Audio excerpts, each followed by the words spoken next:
by the Texas Secretary of State, this in-person open meeting of the Commission on State Emergency Communications is hereby called to order on July 29th, 2026 at 10:01 a.m. Our first order of business is to certify a quorum, and today all commissioners are present with the exception of Vaughn Washington and Bobby Mitchell. And I would entertain a motion to excuse them. So moved. There's a motion from Clint Sawyer, Second. second from Chip Van Steenberg. All those in favor say aye. Aye. Any opposed say no. The ayes have it, they are excused.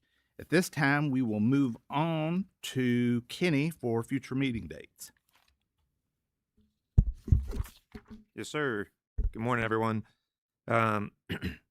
Last meeting of FY26. Put that a today. little closer. We're having a hard time hearing you. Hear me now? Better? Great. We have our last meeting, obviously, of FY26 today. Our next meeting will kickstart fiscal year 2027, and that will be September 30th. As usual, please keep Karen informed if anything changes with your availability on that date. And then I believe she has some dates set aside for November, so she'll be reaching out to everyone with questions on your availability for those dates. All right. Any questions on future meeting dates? If not, we'll move on. Currently, at this point, we will open up our meeting for public comment on agenda items. If anyone wishes to comment on a particular agenda item, please indicate so by stating your name, and you will be recognized to speak. If you prefer, you can wait and make your comment when that specific agenda item is called. At this time, are there any public comments? Going once, going twice. Boy, Kenny looked around kind of nervous there. They're being done at this point. We will move on with that. This time, we'll go ahead and move into our agenda, and we will move into our agency operations report with Kenny. We have a lot to get through, so I was hopeful, not too many comments. So I will dive into the key performance measures.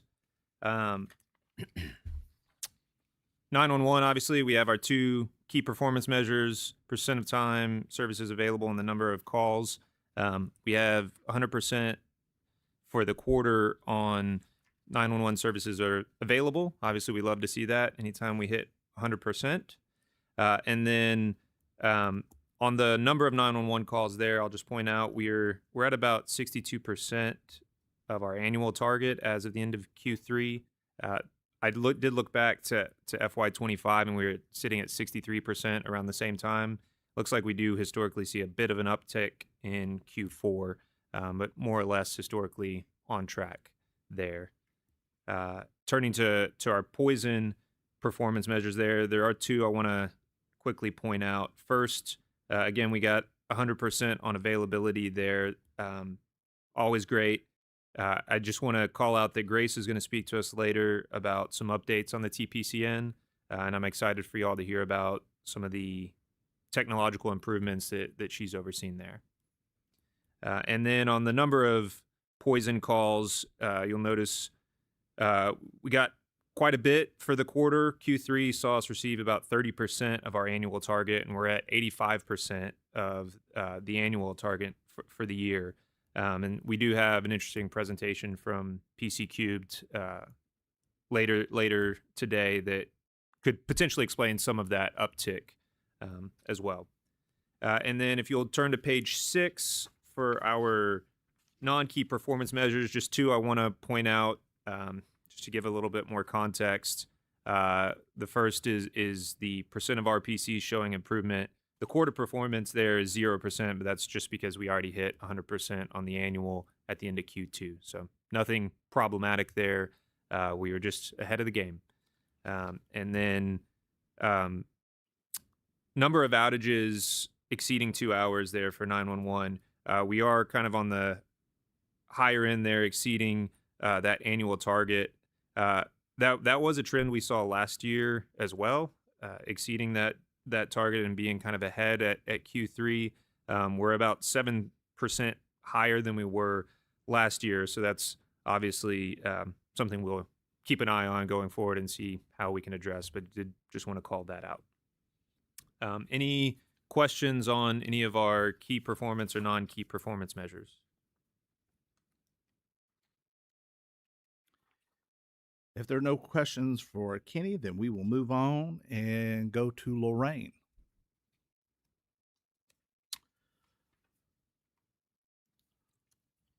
Lorraine has our financial update.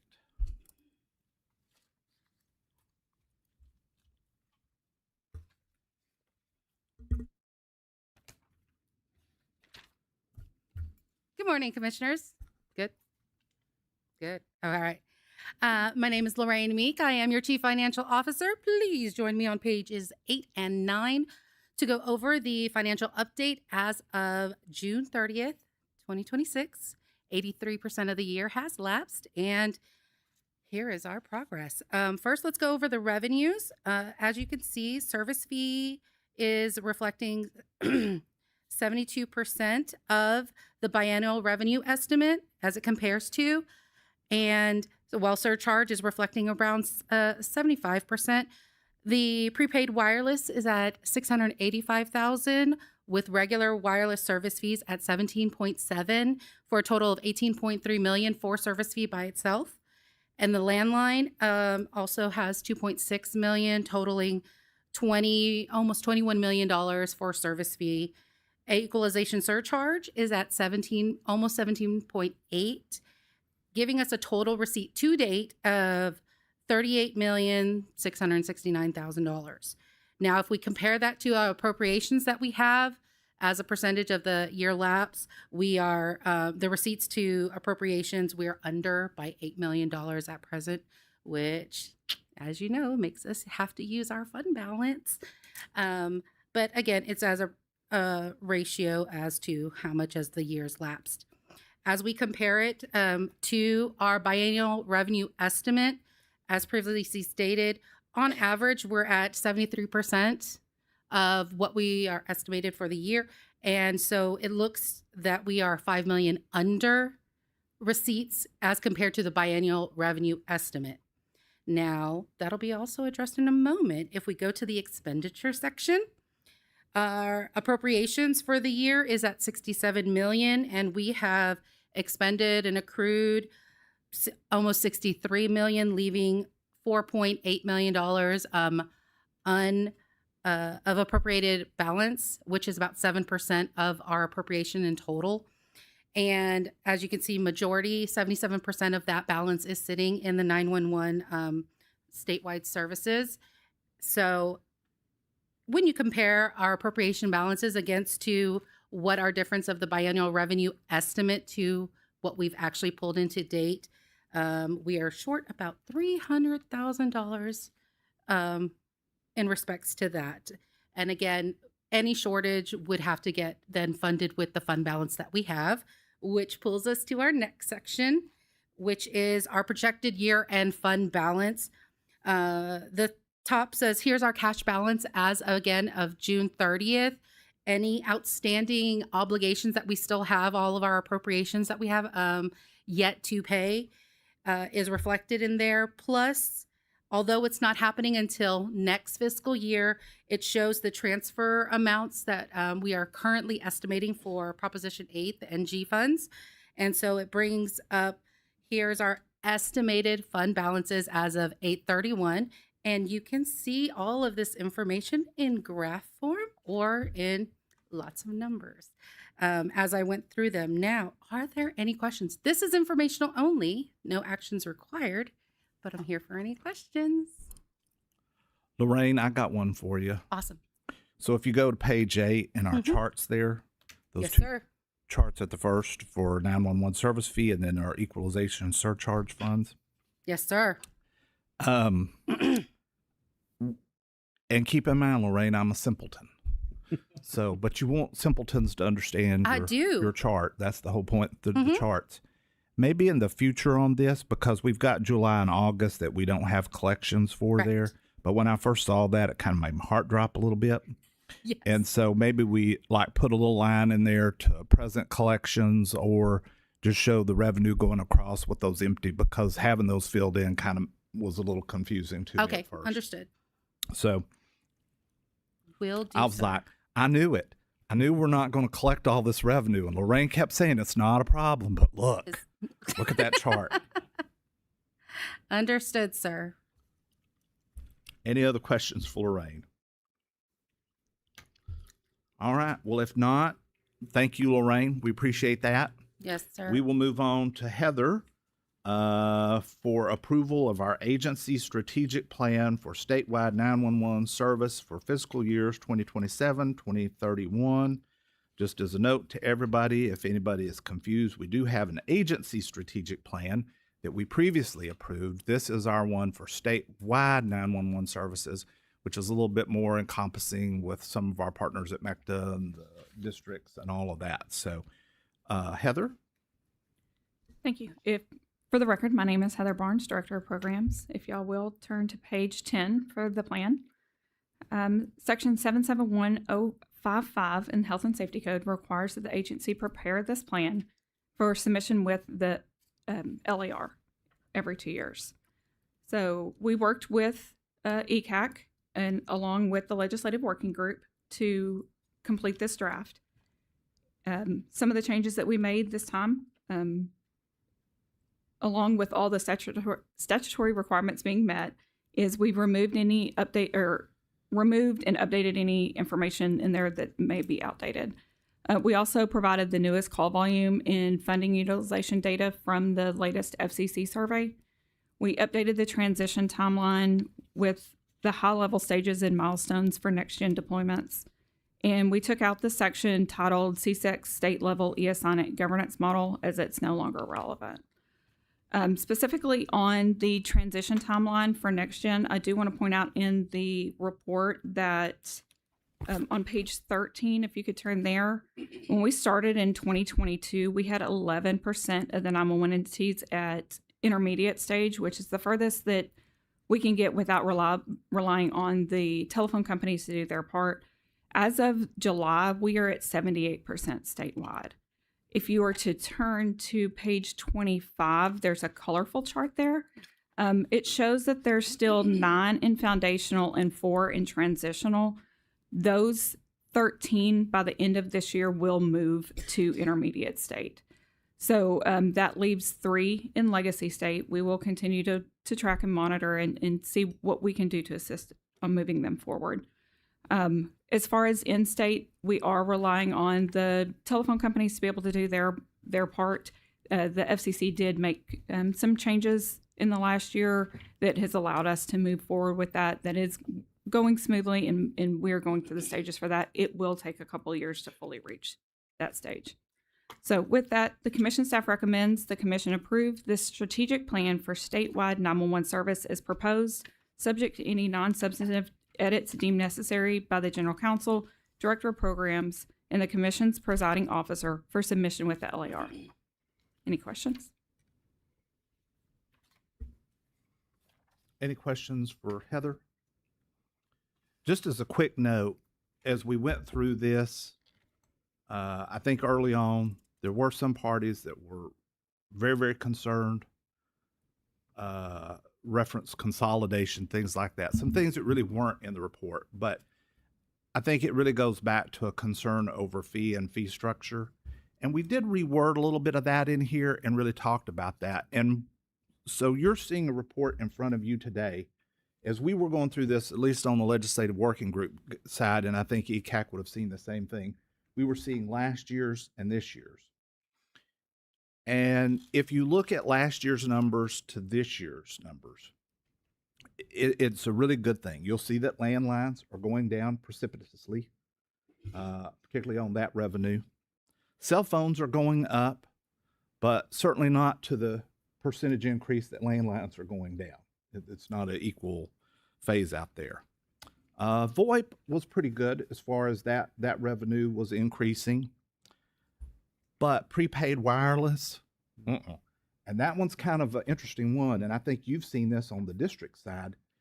Every other state in the nation, prepaid wireless revenue is going up, more and more prepaid wireless places. Ours is not. And I don't know if there's a collection issue there or how that's being implemented. You know, we have a separate rule here in Texas for that and how that's collected, but I think that's a little bit of an issue there. but also the impact of those landlines going down for districts, MECTA, those folks, also within our program, and then also what we're seeing in equalization surcharge, which is important to how we offset a lot of those smaller cogs. One of the things, and we mentioned this again in this report, is we've really got to look at that on the legislative front, not necessarily what the fee is per se, but the actual structure of those fees today, because left in their current state, 2 years from now, we will generate less revenue. 2 years from then, we'll generate even less revenue, and this program becomes more of a burden onto the state. So I think there's a good opportunity in this, having looked at those numbers, to make that part of what we're talking about here, particularly as we submit this report to other places. So just for what that's worth. One comment you mentioned about the prepaid being lower. It could be that people are remitting their traditional wireless fee, but if they switch to prepaid, they would stop remitting the surcharge. So that'd be something to keep in mind. Yeah, I think we were just looking at the overall, it wasn't the impact of it to surcharge, it was the actual revenue collection of prepaid itself. Yeah. was not seeing an increase there that we're seeing in other places. And it could be that if it's sold in a store, they're doing the prepaid, but if it's sold by a wireless company over the net, for example, some other companies might consider it prepaid, but in Texas, they might be considered postpaid, because otherwise there might be an issue about why aren't you removing a surcharge on that. Oh my God, Richard. There you go. Just This keep that in sounds mind. like an enlightening discussion for you and Kenny to have and figure that one out, because it is important and we need to work on that a little bit, I think. So Yeah, definitely. It's on our agenda for this upcoming year, and I look forward to working with Commissioner Muscat on it. We'll put our heads together. Muscat was there and he remembers a lot of that. With poor Patrick, both of them had to suffer through that. So I think that will be great. All right. Well, sorry to blabber on about that, but again, any additional questions for Heather? No, this time. All right. Well, then at this point, I would entertain a motion to approve. Must get motion to approve. There's a motion. Is there a second? There is a second. All those in favor say aye. Aye. Any opposed say no. The ayes have it. Heather, good job. Appreciate this. I know that was y'all spent some time on that one. All right, we'll move on to our legislative appropriations request, our LAR request for fiscal years 2028 and 2029. Kenny? Yes, sir. We are on page 39 of your notebook. And I'm glad to have Lorraine and Heather next to me, because you got a words guy up here talking numbers. So we'll see how I can do. So obviously, just quick refresher, the LAR, this is part of our biannual budget process. It's how we make our requests to the legislature for appropriated funds for the next biennium. Our LAR is due August 7th. We started working on the LAR in late May, early June, working with the legislative working group to look at the needs of our programs, 911 and Poison, as well as agency operations, and considering any impacts to our two fund balances in making our requests. The official LAR instructions were a little bit delayed this year. We got those July 15th. And they included a directive for all agencies to reduce their base appropriation by 3% for this biennium compared to last year. So if you look at page 41, you'll see a table, which is what we put together with the legislative working group applying that 3%. However, 2 days ago, we got a fun update that the 3% that we were directed to, a 3% cut that we were directed to make without further instruction, needed to come out of general revenue and general revenue dedicated. 3% applied across both. Previously, we just applied it to general revenue, I believe. General revenue dedicated. Okay, so we only had it coming out of one of the two. So we had to do a slight update, which is the handout that you should all receive. The handout is replacing what you see on page 41 and 42. The differences between the two are on page 1, A11. You'll see that reduction increased by a little over $1,000 per year. There was a calculation difference from the LBB of $2,100, and so we trued up that number, and then we applied that 3% reduction to GR and GRD, which kind of touched the funds a little bit, but in not very substantive ways, is the way it was explained to me. So accurate numbers there on your handout. I can go into the exceptional items, but I think instead of just me doing a lot of explanation and saving questions for later, maybe we stop there and give Commissioner Beecham an opportunity to reprimand me for that 3% mix-up there. Well, so my question is, we were told that it was only applied to the general revenue dedicated, and I kind of understood that. So now they've come back and said it also applies to general revenue. I think they just didn't clarify that it needed to come out of one or the other. They just said make a 3% cut. And so we made a 3% cut to our overall and took it all out of one. And then when we got the actual numbers, our limitations, it applied a 3% cut to both sources. Okay, well, I'm not getting on you, Kenny, but who at LBB told you that? And that's a little part of the reason I'm curious about this, because there was a very specific direction originally that it only applied to the general revenue dedicated. Do you want to chime in with where we got the further clarification on Monday? Yes, it was from the LBB where they actually gave dollar values and what fund types that they were supposed to come from. Okay. So I do understand where the instructions were indicating GR or general revenue dedicated, and but when we got the updated guidance, direction, limitations, it split the. I assume they reduction. just spit it out and didn't provide any explanation. Yeah, the correspondence had here's your final base reconciliation numbers, and based on those here is your limitations now going in for 28-29. Okay. Well, and I don't want you to think I'm nitpicking about this. And while we look at it from an overall budget and go, oh, this budget is a lot of other people's budgets, and even though that impact may seem a little bit slight here, it can be more significant for them. And so I was just curious because, again, we had one fairly certain directive and then it changed. And so I was just trying to understand that, but I appreciate it. Okay. If there are no other questions on those numbers, I'll jump down to the exceptional item requests. Those appear on page 40. We have 3 exceptional items included in our LAR, one for computer-aided dispatch, CAD, one for emergency notification systems, and then one for reclassifying the agency's executive director salary group. That last one is a $0 request. We're just asking for permission from the legislature to go from a class salary group 4 to salary group 5.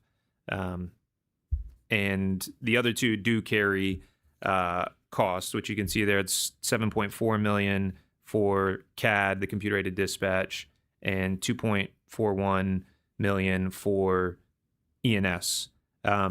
Just quick overview that I'm sure Heather can fill in the gaps on, but what CAD would provide is essentially software for the PSAPs to manage calls, track first responders, and aid dispatch via caller data, map locations, and coordinates that will essentially assist your response from police, fire, medical units in real time.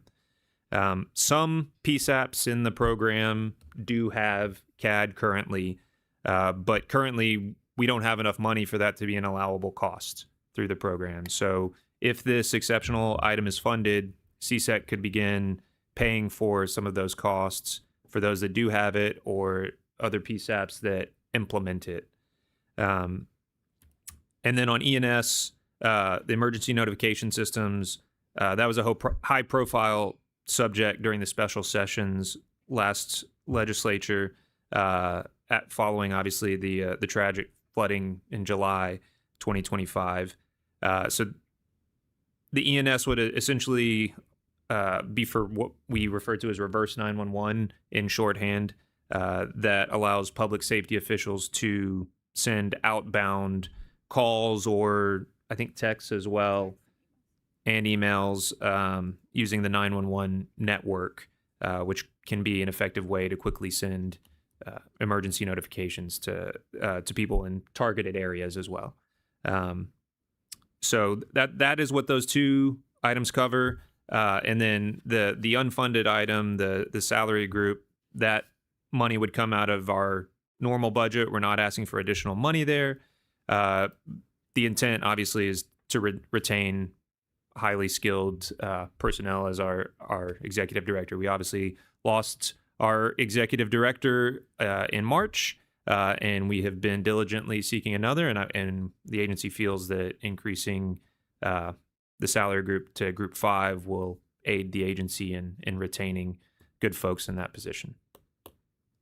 As a note, the emergency notification was something we were asked about during the special session that occurred after the floods and all those sorts of things. So we're bringing that back. CAD was something that Heather had discussions with some of our 911 folks about. And of course, the executive director deal was something we submitted last year during the budget cycle and maybe the year before. It always takes about 3 times submitting it to bump it up. And we're currently at the max salary for our current salary step for executive director. So to stay competitive there. But again, that's not anything new. I would add, as far as the CAD and the ENS, we do have some folks that have those programs and have found money from some other source to pay for those today. But it's not something that we're reimbursing out of this program currently. So I think that's something, I think most people, especially as we've migrated to next generation, updating that CAD software is important. That's a time saver for those folks in those centers. So these are things that we can do that I think help people within our existing budget cycle and their current expense. It's not like some of these are brand new, but Chip. I just wanted to note that I think the distinction between CAD and call handling is going to continue to get blurred, and so being able to hardly, make a hard separation between what's CAD and what's call handling, we're struggling with that in our district. So I think it's appropriate on the statewide level to say a CAD expenditure is appropriate because it's going to become over time more kinda- integrated with the call handling. Okay, that's a good point. All right. Well, any questions about our legislative appropriations request? I was just curious how we came up with the number for the ENS system, because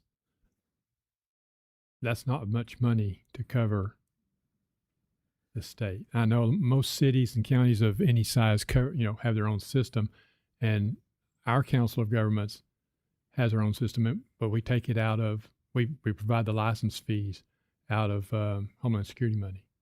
So I just was kind of curious where we came up with that number. So I did take the information receipt. I worked with TARC to for those that did receive Homeland Security funding. This is something that is typically cut earlier if there's concerns with federal funding. So this would provide for stable funding if we were to fund it through our program. Some of the agencies did have it, some didn't. So I took what was there and then extrapolated from there to come up with an estimate for those that did not have it to get to this number.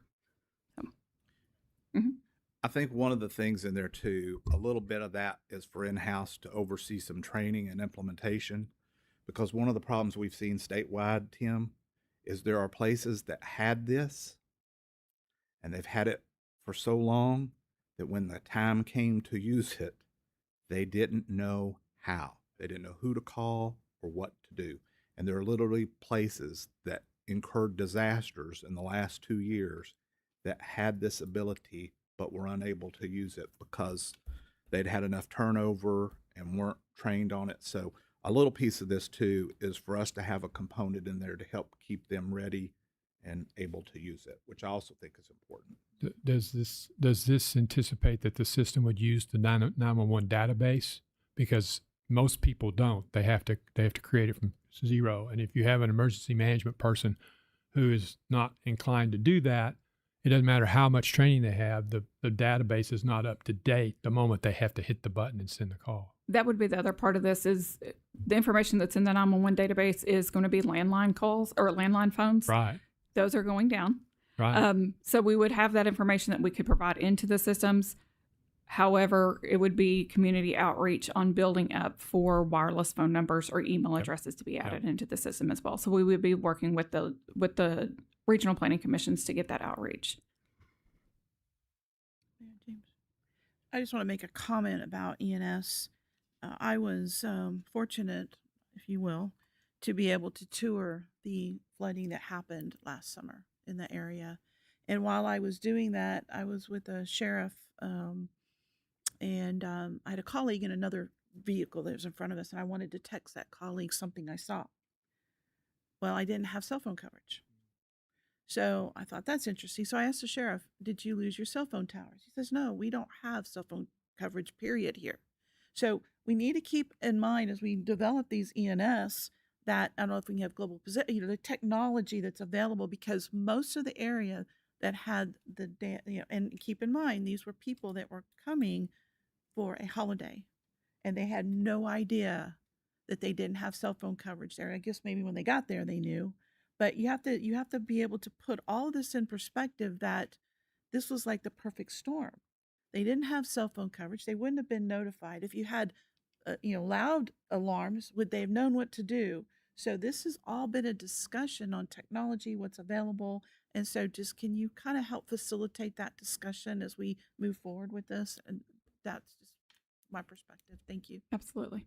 I think that's excellent, Kathy, and hits on something else that we have talked to Heather about. Our COGS today have a lot of data on cell phone towers, direction, power, things of that nature. And one of the things that we did talk about was trying to do a better job of mapping out dead spots within our state. Now, keep in mind, our program is only a very small percentage of the population, but the vast majority of the landmass in the state. And kind of what they've done in broadband, where they mapped where there was coverage versus where there wasn't. If we knew where those spots were, I think that would be very, very valuable. I think there's probably a good potential that some of those carriers would come fill in those gaps like they did with broadband available markets. But it's really been a matter of delineating where that is. And you think about areas that used to have good cell phone coverage and don't now, from all the mergers that have occurred, and now we had 60 towers. Well, we'll let these go here and there. And even within those companies, I think there's a lack of knowledge of exactly where they have coverage and not. And so we had talked about that a little bit as a LAR exception request, but I think based on Heather's, she's been good on this, but maybe that we started that off as a smaller pilot project to kind of get our hands around it and then look at expanding that out. Correct. So I will be working with a few of the regional planning commissions out in the West Texas area that typically have issues with cell phone coverage. And they also have excellent GIS teams. So I'll work with them to start putting something together. I'll have an additional staff member coming on soon that will be able to spend time on that project. We'll work on it, see how we can expand and add in any other RPCs into the pilot project, and then bring back any information that we find here. So we will gather information from the commercial providers, wireless providers, but then we're going to go out and verify the data that they provide to us. So. But I'm glad you brought up, Kathy, because it's if you don't have service, you can't call 911. And what is it? 86% of our phone calls today are cellular. Yeah, 86 to 88%. So, right on, Kathy. You nailed it again. All right. Any other questions for Kenny on the legislative appropriations request? There being none, I would entertain a motion to approve the LAR. There's motion. Is there a second? Second. There's motion and a second. All those in favor say aye. Aye. Any opposed say no. The ayes have it. Kenny, what were you? Just to clarify, my recommendation in the report, we broke for questions before I could give you my suggested language there. So if you want to take that again, include subject to any non-substantive edits you or Heather or I deem necessary, just to do any cleanup as we It finalize was that written down document. on your piece of paper here, so I thought it was good. But Yeah. you got so Clint, were you good with that as part of your original motion? Okay, and our second was good there too. All right, Much appreciated. are we good, or do we need to revote, Kenny? No. Okay. All right. Thank you, sir. Appreciate y'all on that. All right, we're going to move on to Lorraine wants to set some rates for our Regional Planning Commission 911 emergency service fee for landline and VoIP and our statewide equalization surcharge. Lorraine?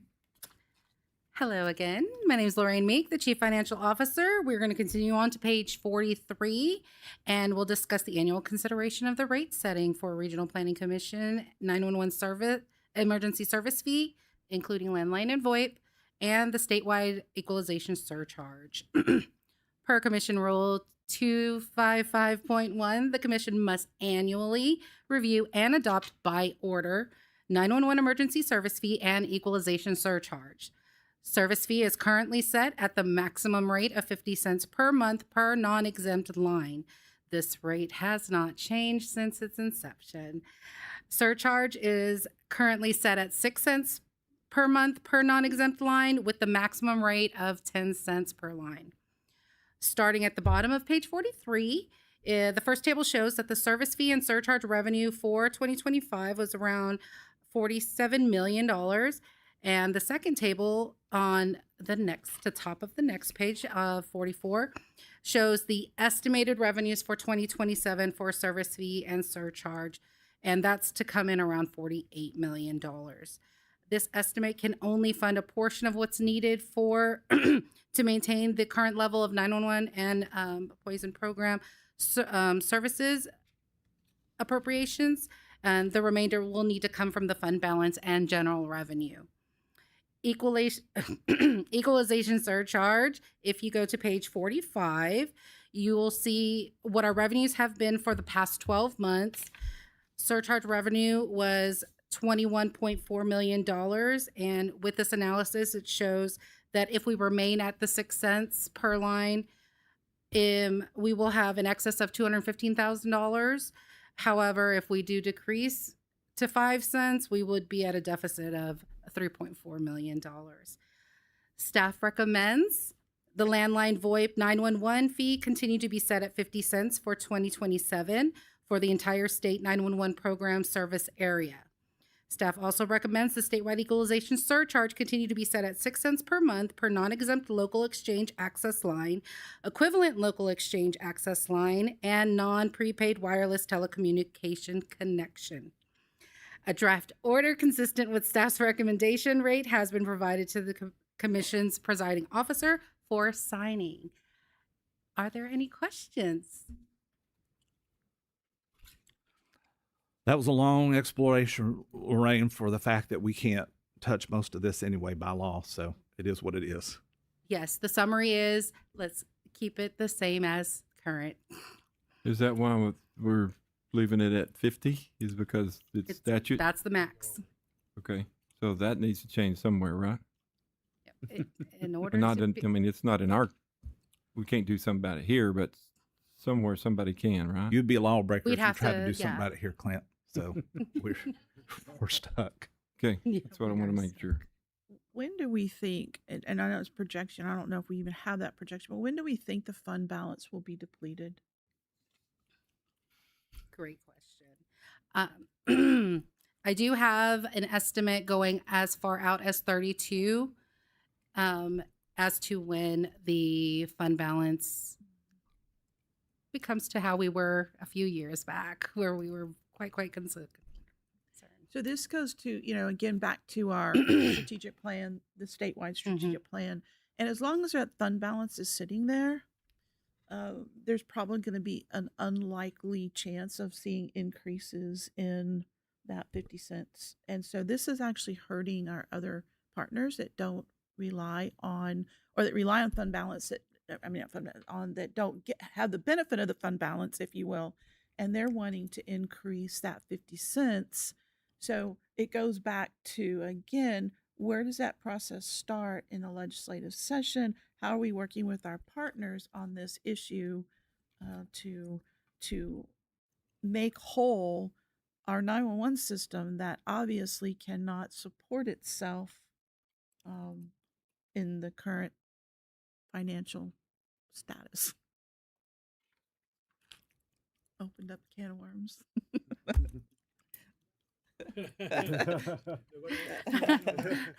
I did well this way. So it's something to be working. We need to start working on it, and we're saying it needs to be done. We're saying that we're on the path. So at what point, do we have a time? Let's work on a schedule. Let's work with all our partners and making sure that we're on a path that that's going to lead to a successful and beneficial ending. Well, and Kathy, I think that goes back to our previous discussion about the first thing you have to do is really look at the structure of the current fee setup today and its ability to maintain current revenues, which doesn't exist. And you have to deal with that first to have that broader discussion. Well, I guess that was what I was implying. We need to get that taken care of because, somebody that's representing on this commission a different entity that's not party to the fund balance. It's not party to, and the longer that fund balance sits there, the less likely that that these fee would be increased for the benefit of the other two entities that don't receive that balance. So that's what I'm struggling with right now, and I want to make sure that we're on. We're trying to get this resolved in a timely way instead of having a showdown at the Texas legislature. So anyway. Ultimately, that's where it's got to occur, though, Kathy. Question for today, though, is do we want to approve these rates as presented by Lorraine? And I would entertain a motion in that regard. I'll second that motion. Well, who made the first? I just said I would entertain a motion. Okay, Scaro makes the motion to Scaro makes the motion to approve. Is there a second? Muscat second. Muscat seconds. All those in favor say aye. Aye. Any opposed say no. The ayes have it. All right. Thank you, Lorraine. Number 6 on our agenda is the Next Generation 911 Service Fee Fund Federal Grant Update with NOAA. NOAA?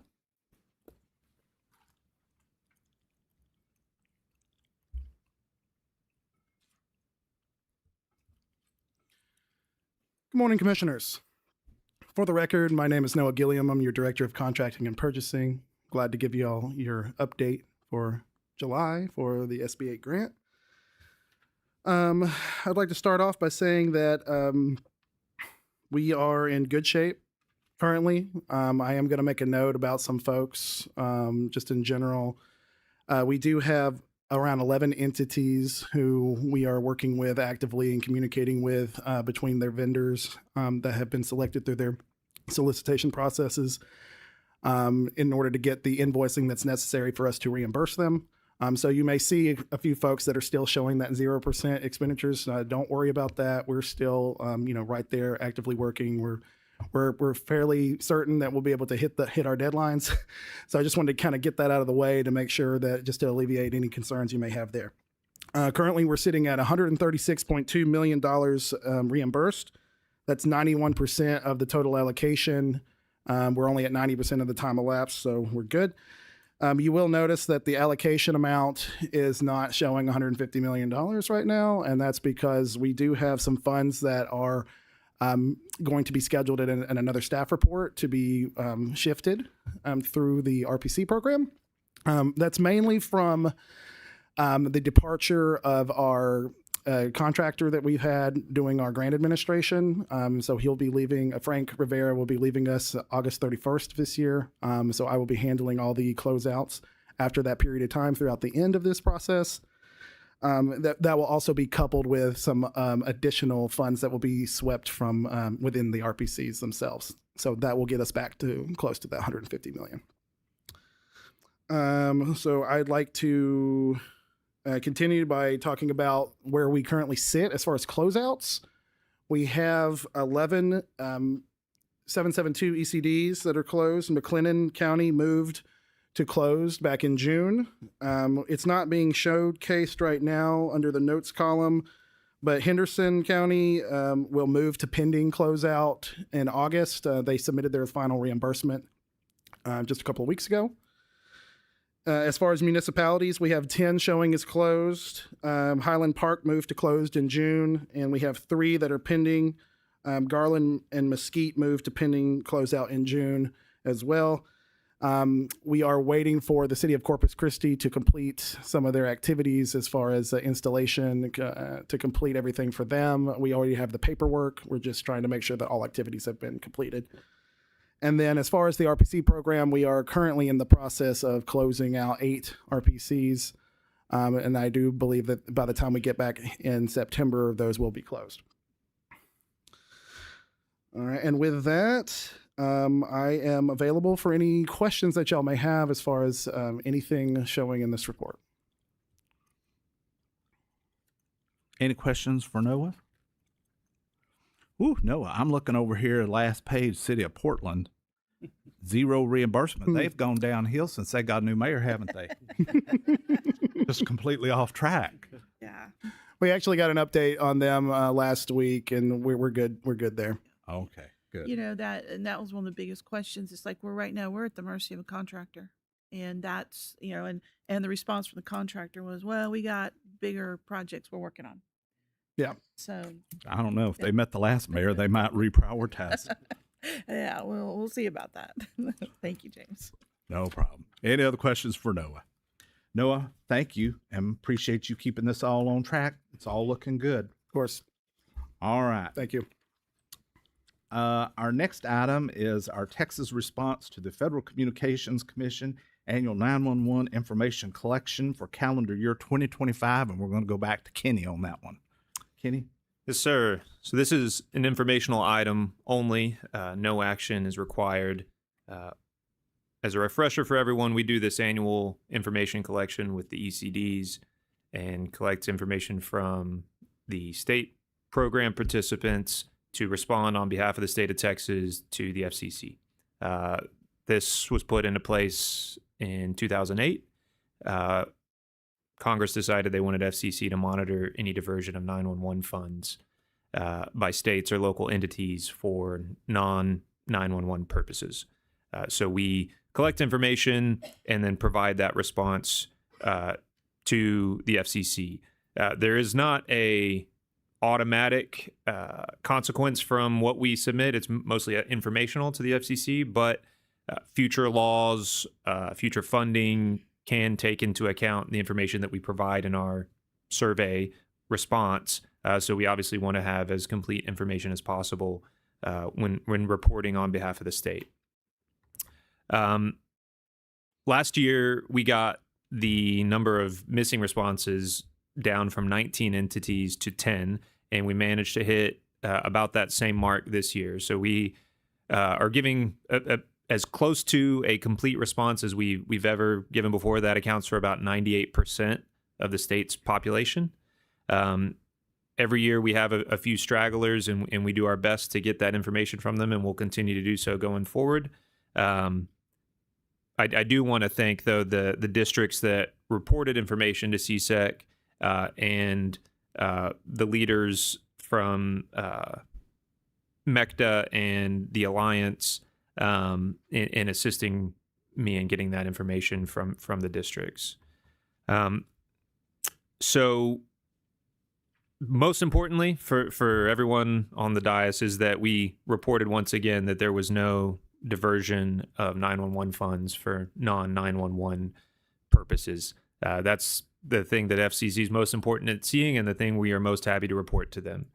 I did provide some highlights in your staff report that I'll point out a couple. 911 costs obviously continue to rise. It's a relevant piece for a lot of what we've discussed today.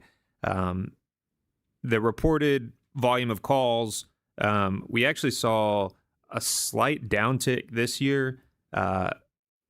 If you factor in text to 911, which are increasing from year to year, it gets us to about within about 2% of the previous calendar year's totals.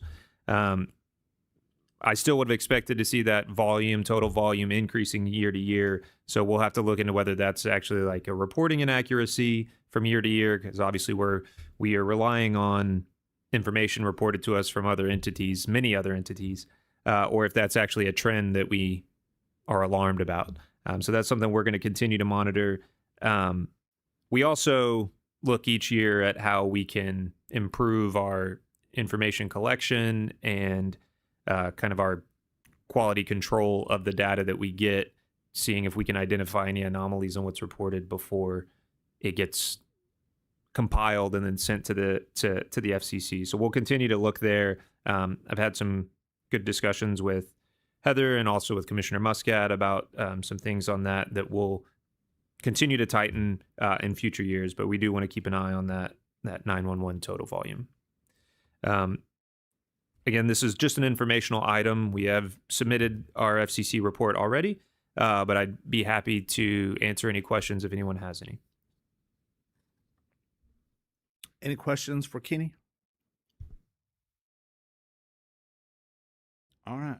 There being none, we'll move on to the next agenda item. Thank you, Kenny. Kimber, if you'll go ahead and come up, we're going to move into the 911 service program, and Kimber has some Regional Planning Commission strategic plan amendments for allocation of federal funds. Kimber? Good morning. We are on page 91. For the record, my name is Kimber Snoddy, and I am one of the 911 program managers here.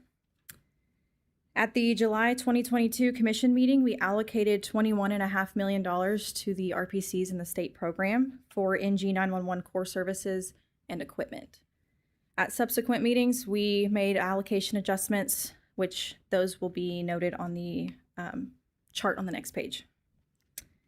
Today, staff have reviewed funding status and determined that additional allocation adjustments are necessary to ensure timely expenditures of funds. This includes 1 reduction and 3 allocations. The 3 allocations are due to the CSEC personnel, changes to the CSEC personnel line item that Noah mentioned, and also the 1 reduction.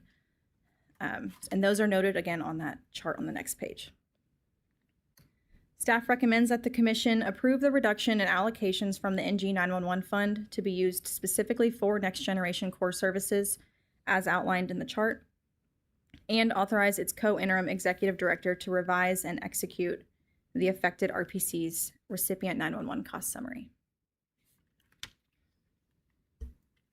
All right. Kimber has presented our Regional Planning Commission strategic plan amendments. Is there any questions? If not, I would entertain a motion to approve. So moved. Thank you, Chip. Is there a second? Henry, second. There's a second. All those in favor say aye. Aye. Any opposed say no. The ayes have it. Thank you, Kimber. Those are approved. We'll move on to poison control program at this point. And our first up is a report from Grace. Come on, Grace.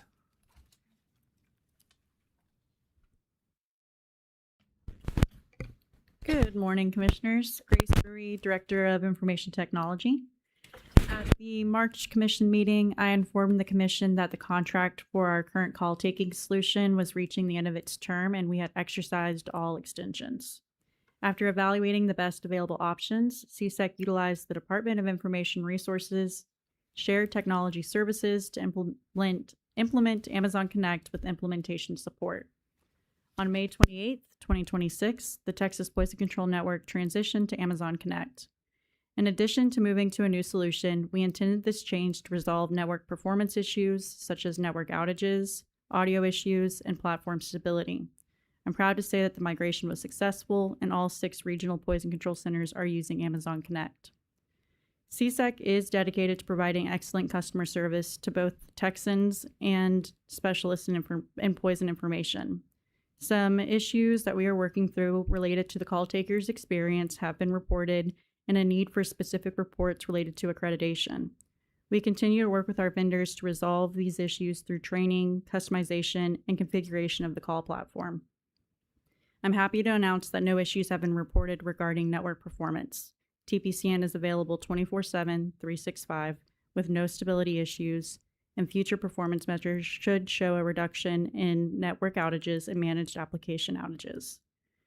I'd also like to commend our poison control centers for their adaptability and for the CSEC team for seeing this project through while I was out on maternity leave.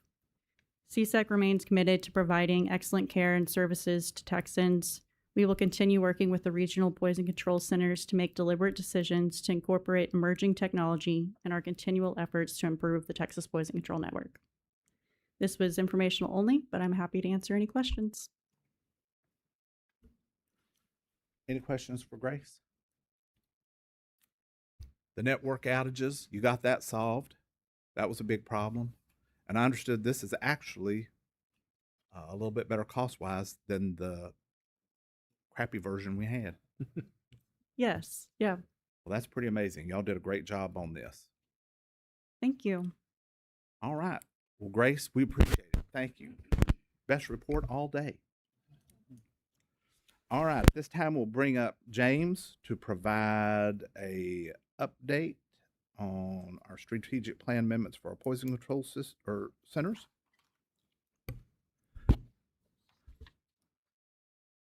Good morning, Commissioners. For the record, my name is James Johnson.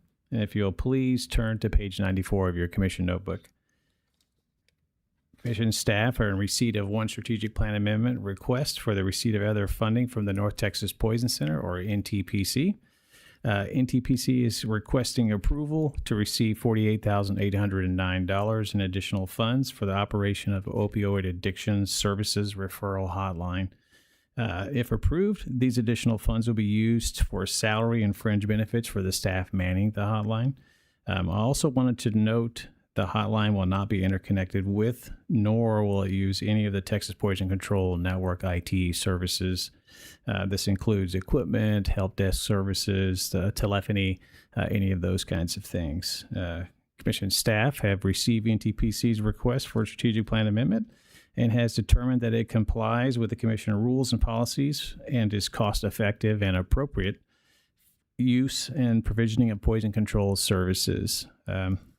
Finally, staff recommends the Commission approve NTPC's strategic plan amendment request to include an additional funding source in the amount of $48,809 and to grant authority for the executive director to complete the amendment to the contract for NTPC or between CSEC and NTPC Host Institution Parkland, subject to your questions. Any questions for James? All right. Well, if not, then we would entertain a motion to approve that plan amendment. Henry, motion. All right. There's a motion. Is there a second? Pierce, second. There's a second. Thank you, Tim. All those in favor say aye. Aye. Any opposed say no. The ayes have it. Good job, James. Thanks, sir. All right. At this time, we're going to bring up Dr. David Baker, who is going to give an update from the Poison Control Coordinating Committee. And before you even begin, I want to say thank you. We threw you a loop. Commissioner Henry sent me a message about, I guess, people abuse of Benadryl. Well, I shouldn't say Benadryl, Hydramine or whatever, that looked pretty interesting. And so we kind of threw you a loop to ask about it, but it looks like it's kind of a big deal. So, yes, sir. For the record, my name is David Baker, Central Texas Poison Control Center. Good morning, everybody. Before I get started in this, who here has taken Benadryl in their life, ever? You have a dry mouth, get sleepy, that kind of thing? Well, Benadryl's a weird drug in the fact that in low doses or normal doses, that's what's going to happen. In high doses, the opposite happens. So you get seizures. Well, these kids aren't trying to get seizures. These kids are trying to get hallucinations, which is a fine line between overdose and getting a seizure and having a hallucination. So it's a real fine line. Who knows where that is? No one knows. So on your first page, you see, I actually went to Google on this because I had a 2-day turnaround. So it's okay. Hey, I'm used to this kind of thing. But this is one of the kids who had passed away, and his parents wanted to make everybody aware of what's going on, so they posted this on the internet. 13-year-old kid tried this experiment and didn't make it. So anyway, as sad as that is, I provided everybody a list of some of the side effects that you would see in an overdose situation. We all know what happens with the normal dosing, but overdoses, things ramp up. So you go from just having a dry mouth all the way up to a seizure. Your heart rate can start skipping beats and your blood won't flow. I mean, all kind of things can happen when your blood doesn't flow. Your organs don't work, and so it just cascades down quickly. And again, these kids don't know what the number is to take. On the next page, I provided a graph, and you can see that our calls have doubled since 2022 in this category alone. Now, this search, as I pointed out, is for 13-year-olds to 29-year-olds that most likely to try this experimentation, and for the January 2022 till end of June this year. So it has doubled. Can I pick out that these are all cases? I guarantee you they're not all cases of trying this experiment. These are just normal people taking too much Benadryl. So there's that. But mixed in all this data is those experimentations. I just can't pull them out without going case by case. And I didn't have that much time. Next page is a graph that our system provides when you do a search on this. So there were almost 8,000 total cases during that 4-year period, or 5 years, whatever it is. And then, so it provides you the idea of what age group is really taking these. It seems to be the 15-year-olds for the most part are taking this as an experimentation. And then on the bottom left corner is moderate effect is the most common thing, and because hallucinations are considered on our system a moderate effect, that's why majority show moderate effect. And most of our calls, if you see there's 60,207 that were already in the hospital because they were already sick enough to get to the hospital before they called us.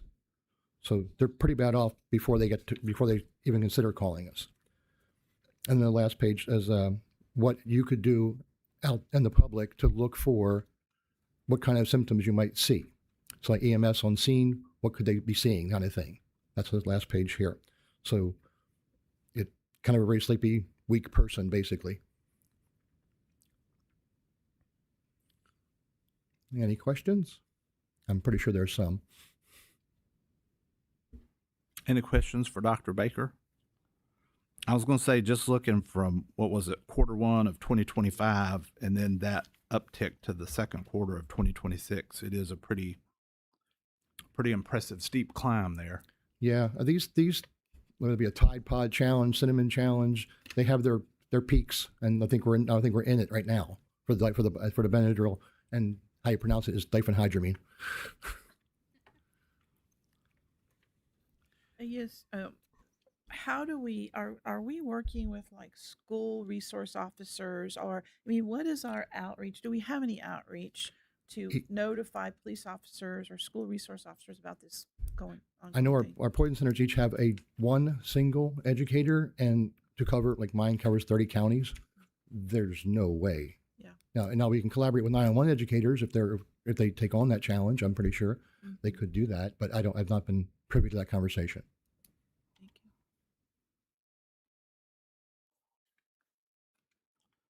you. What is the previous years? I mean, this goes back to 22. It looks like. Yes, sir. And it's kind of flat. It's all the way flat up to 2025, basically. So that's normal background. I would say is that normal 3,000 or 3,000 range per year.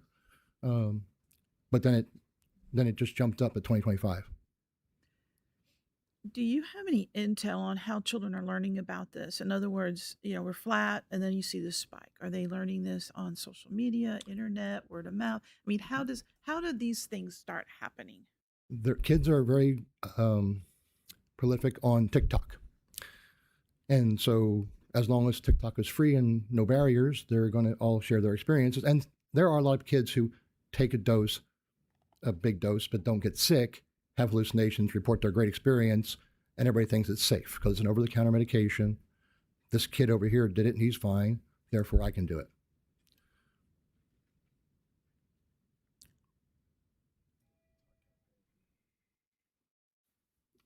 There you go.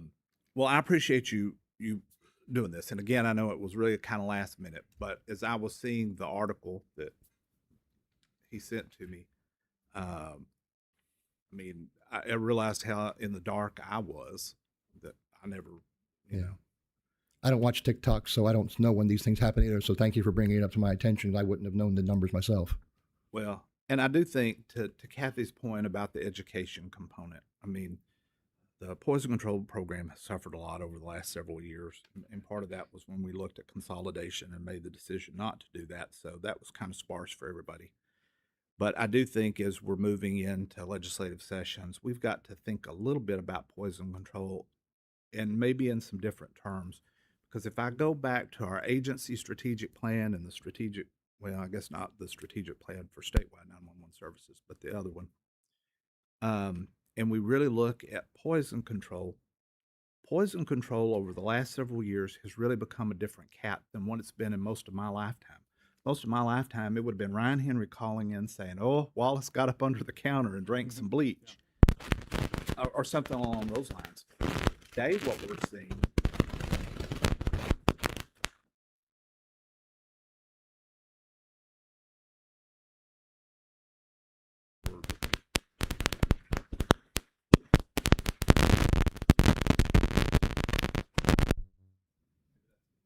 Raise me.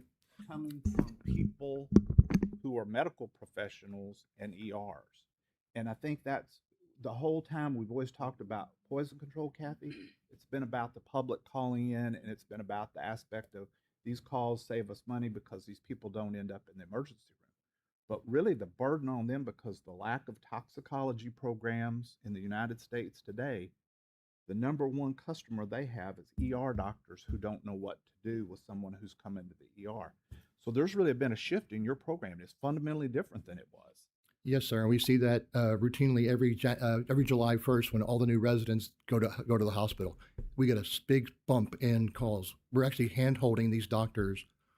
I had a doctor call the other day going, I have this situation. I have no idea how to handle it. Walk me through this. And this is a doctor. This isn't a resident. This is a doctor. I'm like, okay. And we just walk them through that. Granted, they have other things to consider on that patient, but the toxicology part of it, we're walking them through. And it's gone from 20% of our call volume to over a third of our call volume. And these take a long time, these calls. So, you know, the calls per hour, where it used to be 4, now it's 2.5 because it takes 15 minutes per call versus 5 where little Johnny gets a bleach ingestion, you know, kind of thing. So it's a lot longer. We need a lot more staff. We're getting there, but then our budget gets capped and then we're kind of in a pickle, as they say. Well, and I just think about it, Dr. Baker, because the case that we have always made on the legislative front is about individual people throughout the state calling into poison control. I don't think we've really made that case that this is a resource for our medical centers and hospitals as much as anything at this point. And I think we probably need to look at how we make that case, because again, there's been a substantive shift in the program. I'd appreciate I think that. it was, oh, sorry. I think it was eye-opening to see how many people called in about this particular drug that were already in the hospital. What does that tell you?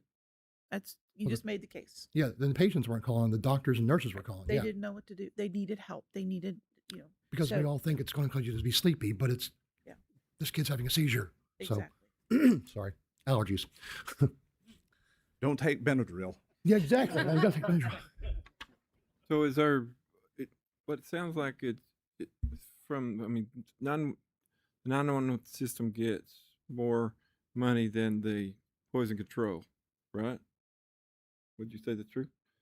But when in fact, he's seeing these increases, I mean, we're talking exponential type increases here. It's like, yeah.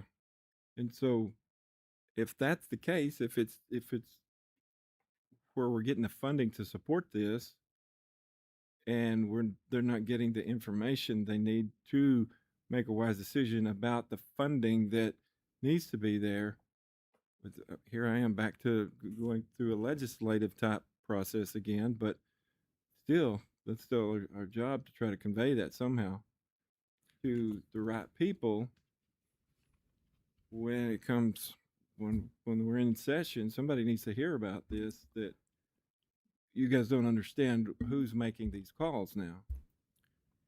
If you guys go to legislature and you have any needs, even if it's a week out, you let me know and I'll find some data for you. Okay. Whatever questions you come up with those people, I will find some data for you. Okay, good. Thank you. Dr. Baker, thank you again for the last minute for making this presentation. And Clint, I just want to add to your point. I think that is kind of the concern that I think we want to be the fact that this is doubled in this quick of a time.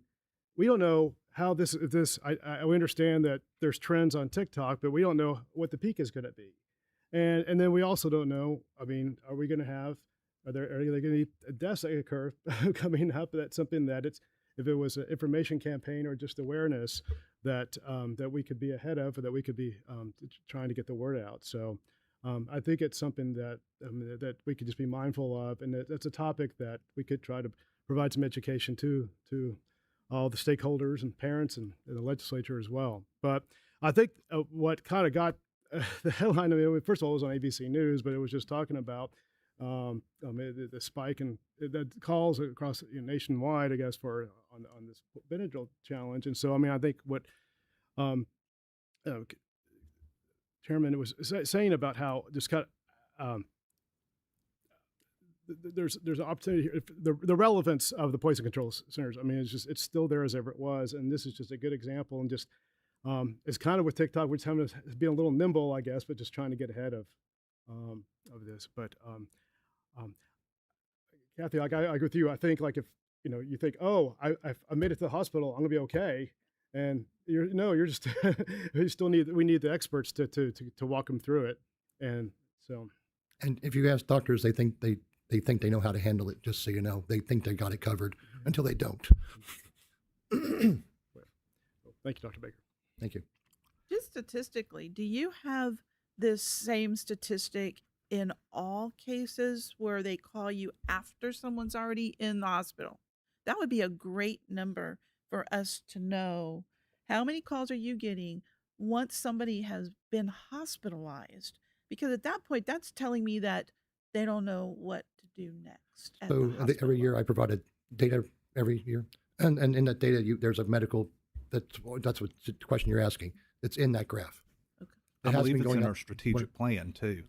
Yeah. On how many calls come from medical calls okay, versus the public individual calls. Yeah. Well, I see that, but it rises to the level of the hospital. That's what triggered me. You might get a call from a doctor's office per se, but when you're in the hospital and you're working at that level and a hospital, is calling, that's significant because they're trying to save somebody's life at that point. Yes, ma'am. And that's the number that I'd like to know. How many are calling from the hospital? Because that's a significant life. They're trying to save somebody's life at that point. I can get that to Jim and he can get it to you all. Okay, thank you. Thank you, sir. Thank you all. Appreciate it. All right.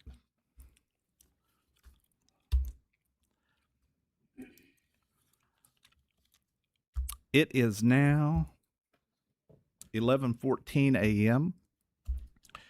At this time, we have completed our main agenda. And what I'd like to do now is have the commission recess into executive session to consider personnel matters as authorized by Texas Government Code Section 551.074. So we can have interviews for our executive director search group or working group recommendations. And at this time, we will move into executive session and we'll reconvene out of that as soon as we're finished. Sounds great. Thank you.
All right, everybody, it is 12:05 p.m. I think technically this is p.m. now, correct? All right. On July 29th, 2026, in the commission, open meeting is hereby reconvened. Thank you for staying with us. At this time, I believe we have a motion.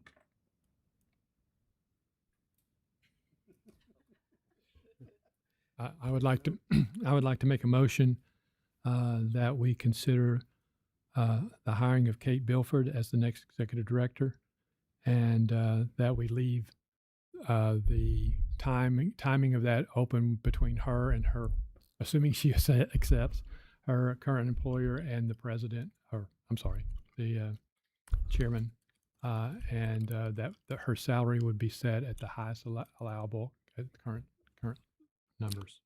Okay.